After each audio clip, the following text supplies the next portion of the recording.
When you watch a TikTok video, you will find that there are watermarks at the top left and the bottom right corners. So if you want to make use of this video, you have to get rid of them. Today you're going to learn how to remove watermark from TikTok videos. Drag the video onto the timeline.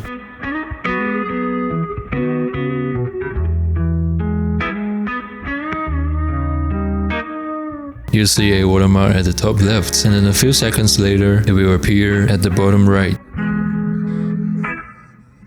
Go to the toolbar in the middle and choose Crop and Zoom. Choose Custom Aspect Ratio and crop out the watermark from the top left first. Play the video for a few seconds and then crop out the second watermark.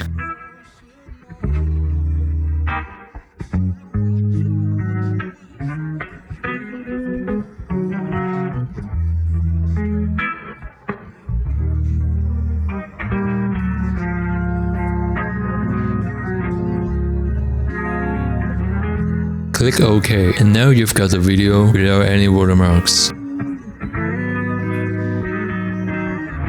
You can export it to your computer and share it anywhere. That's the end of this video. Thank you so much for watching. See you next time.